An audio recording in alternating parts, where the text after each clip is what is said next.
I am Mike Vulcan, entrepreneur coach, answering your questions live online through Facebook, YouTube, TikTok, Instagram, LinkedIn, all through Restream. So what you can do is you can ask me questions live online. Everybody can hear it. And anything about your business, anything about any marketing problems you're having, operations problem you're having, leadership business problems you're having, I'm here to help.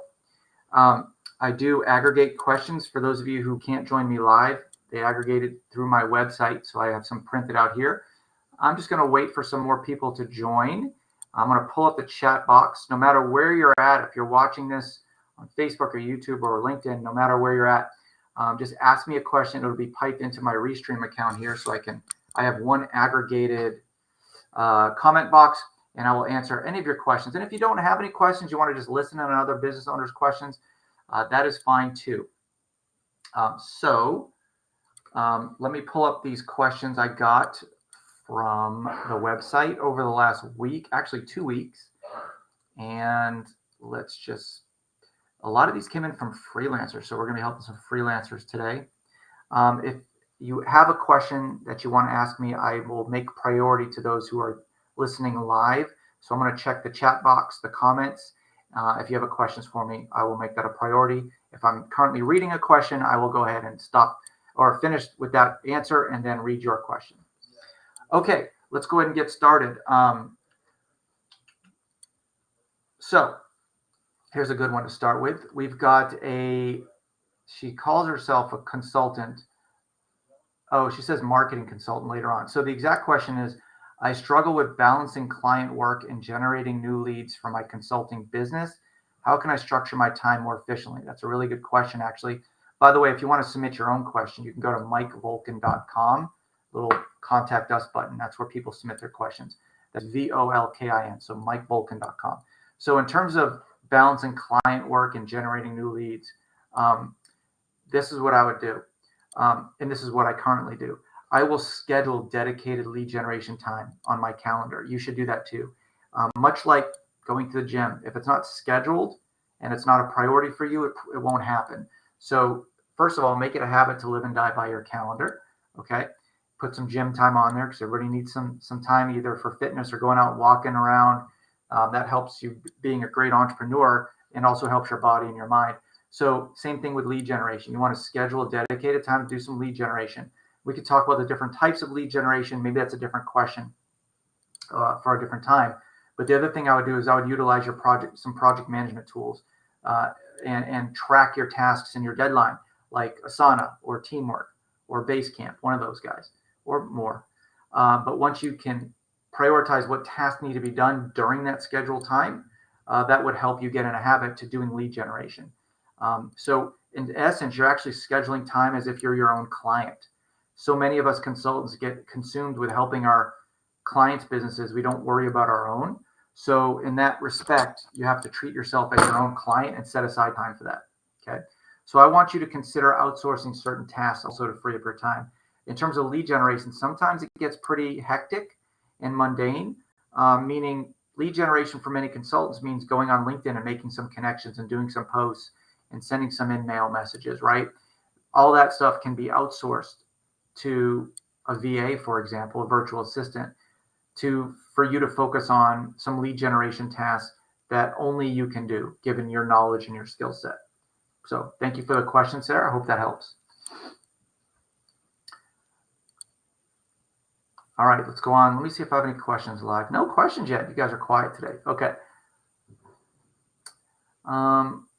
Let's go on. Let's do a non-freelancer question. I've got about 32 questions here. I don't know if I'll get to them all today, but let's go ahead and go through another question. Emily, I did an answer last week on subscription box churn rates. Please review my social feed. There's a specific question there's a specific question about that in which I answered. Okay. So I am going to go on to the next question here. Let's see. Lisa has a marketing agency. She wants to know how to effectively incentivize her team to go the extra mile for client satisfaction. She has a problem with some of her employee is not caring enough. Okay, so number one, the culture within the company is very important. Okay, we can talk about branding later, but that kind of ties into the culture. The culture in your company is really important and how you incentivize your team. You can create awards, monthly awards, even though there's no monetary value tied to it. It's a resume builder for people, and it's good to brag that you got this award at work. So I would consider doing an award. That would help incentivize your team. You can also do call outs in meetings when you have, certainly you're a marketing agency, you have weekly meetings or even stand-up meetings. People like to be recognized verbally. You can do a call out for somebody who goes that extra mile. And you also, a big part of incentivizing a team is having OKRs. OKRs are a way to set goals that incentivizes each person. So when you have an OKR, for example, an objective and key result for something structured around going that extra mile for clients, they have something to strive for. Instead of just coming to work to get a paycheck and typing on their keyboard and then leaving whenever 5 o'clock comes around, they actually can reference their OKRs and show their progress and reaching that goal throughout time. And an OKR can be 1 month, it could be 3 months, it could be a year, however long that goal is. So that's another way to go about incentivizing a team. A lot of employees just go to work every day kind of like robots. They do just enough. I'm taking this from the movie Office Space. They do just enough to not get fired. That's their goal. They want to collect the paycheck. They want to go home to their family or friends and do whatever their passion is, whether it's fitness or tennis or whatever, right? The job to them is a means to an end. It's just filler time in their life, which is sad. But that's the way most people go about having a job, whether they sell it to you better or not. That's what they're not there. They don't live for your job to make you rich and as a business owner. So if you incentivize them with goals and other tasks that increase the culture of your company, that would really help go that extra mile for you. Okay. All right. Let's go over to another question here. Still no questions live. This is great in terms of at least it's quiet out there. You guys might be listening, but at the very least, I at least have 30 something questions to go through, and I'm picking and choosing which ones. I want to do a good variety today because last time was all about freelancers pretty much. Okay, this one's a good one. This is for all you SaaS owners out there, your software as a service. Clark has a question. He's based in Boston, kind of near where I grew up, Milford, Massachusetts. How do I effectively onboard new users to my SaaS products? Once they come onto a free trial, I have a very low churn or a very low onboarding rate to paid clients. All right, so this is where a lot of companies, SaaS companies, get lazy a little bit, and any kind of subscription companies. They go through all this work to get somebody into a free trial, and then they set up some automated messages to get them to a paid trial. They don't give them that personal attention. So when I advise SaaS companies is to go that extra mile to really focus on free to paid users. You want to focus your prospecting on that, or focus your energy on those prospects rather. So number one, what I would do is I would create a comprehensive onboarding guide, really get them involved in whether it's a video series or an email, like a little tip of the day or something, email series. Every single day during that free trial, you should be hitting them with something for them, some reason for them to log in, to explore a feature, to understand the value and benefits of this free trial and what a paid trial could offer. That's number one. Just really spec up that whole onboarding guide and how it should look and how that information is going to be given to them. When you dump a whole bunch of information onto somebody, they're not going to absorb nearly as much information as if you just give them bite-sized bits to learn for the day. Okay. Remember, when somebody's joining your SaaS program, they don't really want to learn your product. They want the learning curve to be as little as possible. They want to use it. The learning is a means to an end. So give them the easiest way to learn that, to be able to use it to their benefit. If it's an app or some kind of web app, whether mobile or web, use in-app tutorials and tooltips. Sometimes when you log into an app, you've probably seen those walkthroughs like step 1, step 2, and it teaches you. That's always very effective too. A good tip, and I have a company that's doing this now with very big success, is offer live webinars for new users. Okay. When you offer something live, it gives them a chance to interact with you. It shows them that you care and that you're there from a support perspective. one of the biggest reasons why people leave subscription-based companies is for the lack of support. So doing live webinars really exudes that level of support that you're willing to give for new users. Okay. And throughout the onboarding process, the last tip I would give you is get feedback. Gather feedback to improve the process, whether it's midway through, not just as they join, but midway through or at the end of their free trial period, when you're giving that offer to get them to the paid trial, is ask them the feedback.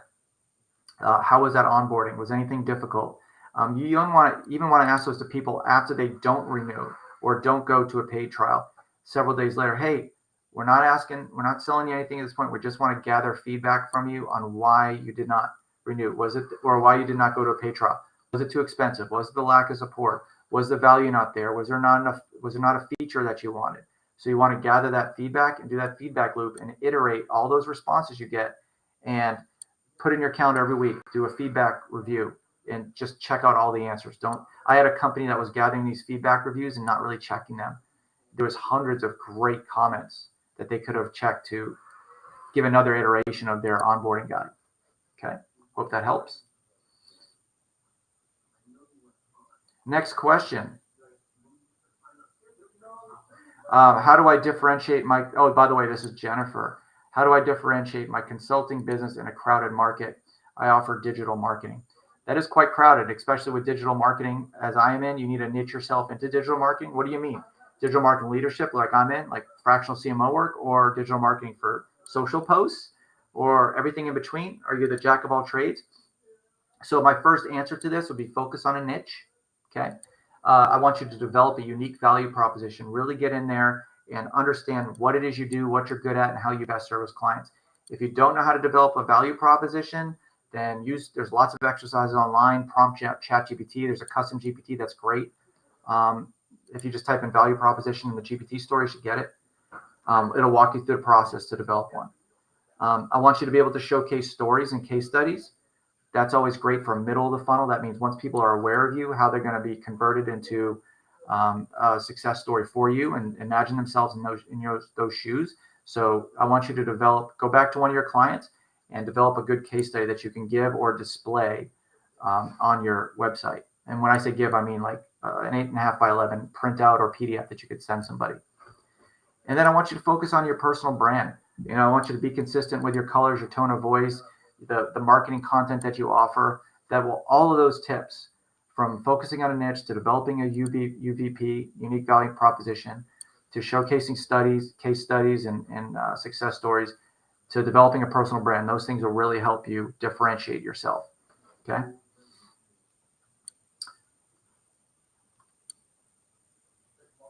Next question.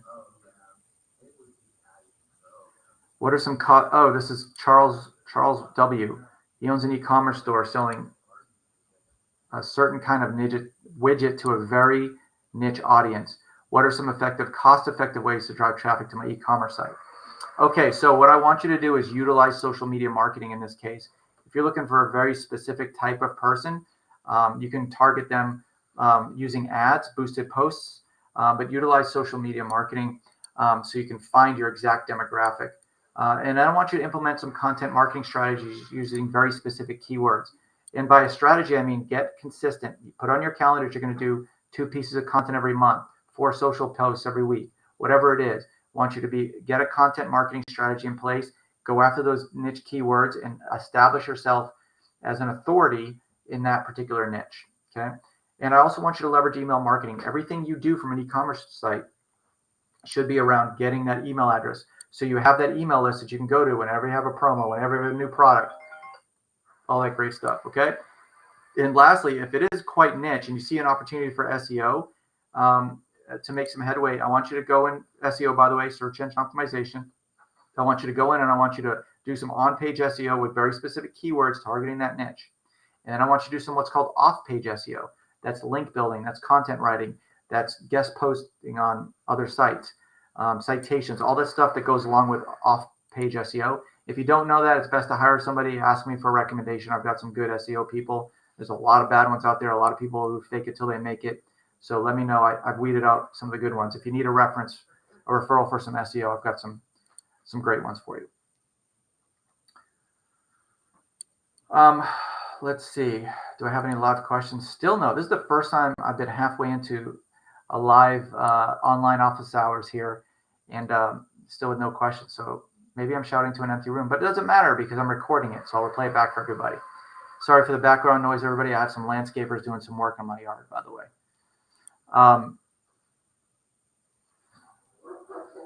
How do I, another e-commerce question. Okay. James A has an e-commerce site. He doesn't say what type, but his question was, how do I improve my e-commerce website conversion rate? Number one, I want you to focus on your product pages. I really want you to optimize that. There's some great plugins for Shopify and WordPress that help you do that. Go crazy with high quality images and descriptions.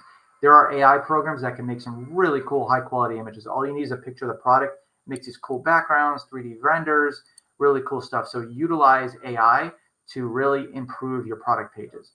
And then I want you to simplify your navigation. Too many people try to stuff in the nav bar, even in the footer, like all these crazy like categories and subcategories. You click this, you got a tertiary category. It's so confusing. Just simplify the navigation. What do they need to see at that particular time on that page? Just think about it. Don't try to stuff everything all at once on a website. You want to take users through a journey. From the homepage, think about where they should go next, and then really focus on where you want to position those call to actions on that page to get them to that next page.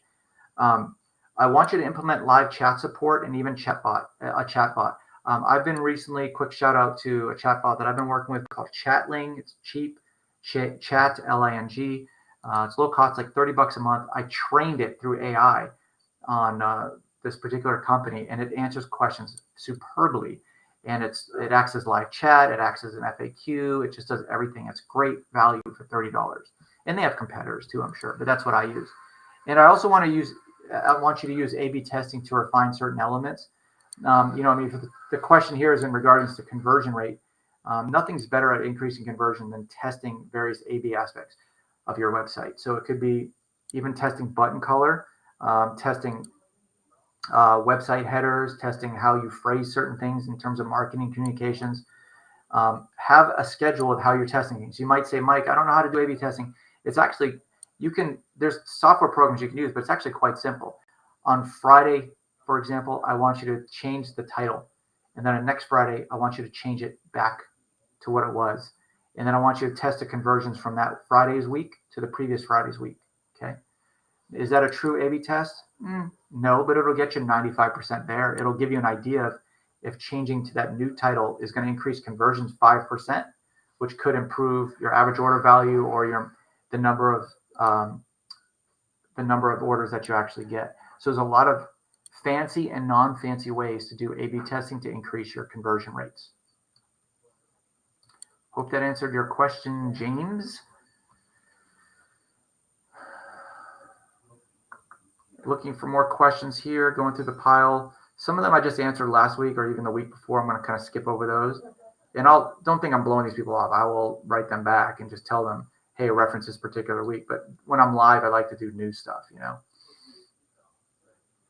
not really my expertise, but let's go into a drop shipping questions I have here.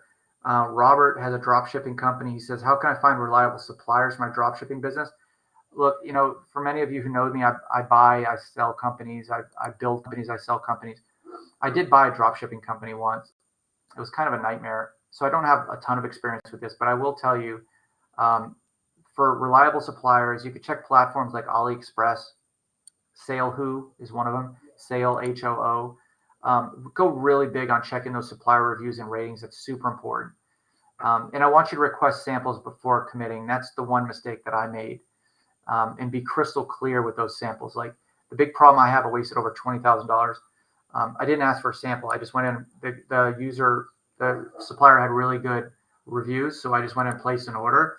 And given the lack of the barrier language, I would say, because this was in China, they sent me $20,000 of the wrong sample. And then I wanted to send it back as a refund. They said, no refunds, but we'll give you like a 20% credit. I said, no, I don't want a 20% credit. It's a totally different product. I've already set up my website, the video, everything was already done. And now I have this completely different product or a different model that had different features and everything. It was a totally different product. So basically the end result was they said in so many words, try to sue us. We're in China, right? I talked to an attorney in China. They weren't really interested in taking on American businessman to sue their own kind, so to speak. So I was kind of screwed. I had to live with it, right? I had to change my website. It was a $6,000 mistake. I had to go through and change. Not only was it a $20,000 mistake for the purchase, but I had to go through and for $6,000 change the website, change the video, change all the marketing, communications, and messaging. It's quite a process. So I want you to establish clear communication channels. I should have, in retrospect, had an interpreter be the facilitator of communication for that. So I would, for in terms of reliable suppliers, wherever your supplier is located, I'd like you to get an interpreter in that country to make sure you're actually getting exactly what you want. Other than that, I'm not really good with drop shipping businesses because I have very limited exposure to them. I do consult for a lot of drop shipping businesses, but it's more from a marketing standpoint, not logistics like you just asked. Okay, again, sorry for the background noise. I got people chainsawing trees in my backyard here. Terrible timing to go live. Just scrolling through some questions here.